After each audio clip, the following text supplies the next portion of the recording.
What up, fam? I'm back. I waited for the morning to do this review, but I wanted to kind of get that out there, so I'll let y'all know if y'all should see this movie. So, me, if you know, probably don't know, but I'm a Godzilla fan, so I like watching Godzilla movies. And I like kind of like the direction that they're going. So last night, me and wifey, we went to go see Godzilla and Kong, New Empire. So I just want to put my thoughts on it real quick. So, I don't think a lot of people realize that even though Godzilla's name is attached to these movies, the last couple movies actually been Kong movies. So you got Godzilla, you got King of the Monsters, which are both Godzilla movies. And you can kind of tell because the tone for those movies are completely different than the other movies. Kong Skull Island came out in between those last two movies I talked about. They have Godzilla vs. Kong and then Godzilla and Kong. And those three movies have the same type of tone and are filmed and presented in the same type of way. More goofy, more cartoonish, if you will. So, yeah, watching the movie, there's a lot of things I liked about it and a lot of things I didn't care for. But all in all, it was a really good movie. Me and wifey definitely enjoyed it. But just to get into it real quick. So I'm not going to talk about spoilers. I'm going to try not to at least. But just to get into it. So to get the elephant out of the room, the human parts of the movie is the worst part, obviously. They're not bad per se. There is a lot of cheesiness in this movie, but it's nothing bad that's going to take you out the movie. My biggest complaint about it, though, is towards the middle, and I thought the same way about Godzilla vs. Kong. Towards the middle, once you get into the inciting incident, they try to throw so much in a movie that it kind of drags it down, and the plot is a little convoluted. And just thinking about it last night, what they try to do with the human characters and how they try to intertwine it with the monster parts of the movie, kind of, it's almost like they were grasping at straws and was just trying to like see how to get it to stick, and it was not sticking. It was hanging on for dear life, the whole human plot.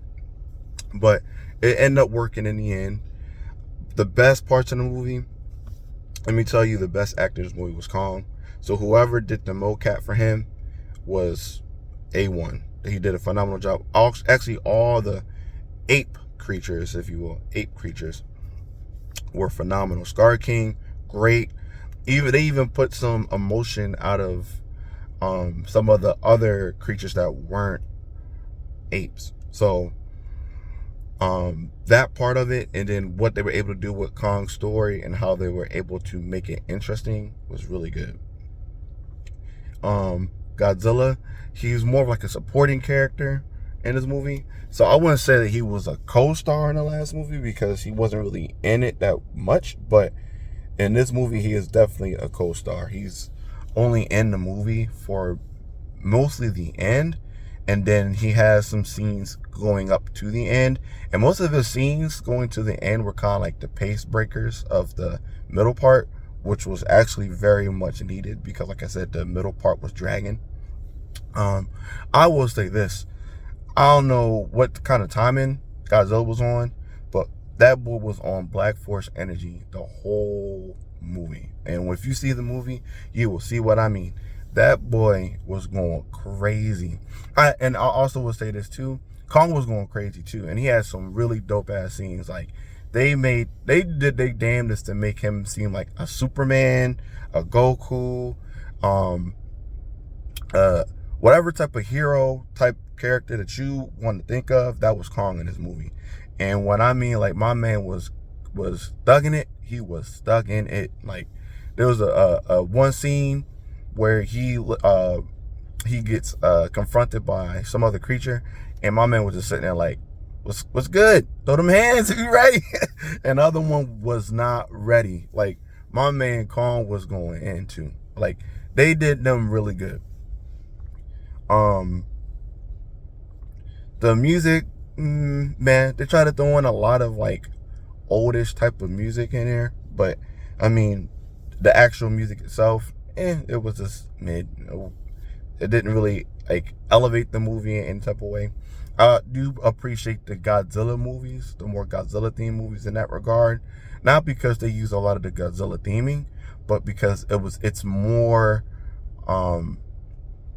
it feels more thematically like it fits more thematically with the music they put in the Godzilla movies than they do in the Kong movies. But because like I said, the movie is pretty cheesy, so the music that they use is cheesy.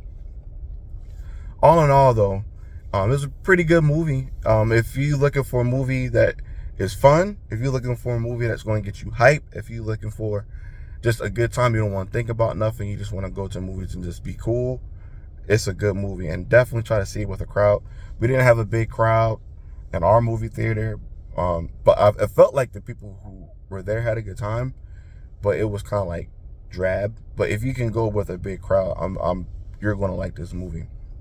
So definitely go out there, check it out if you haven't, watch the review, and tell me what y'all think about it.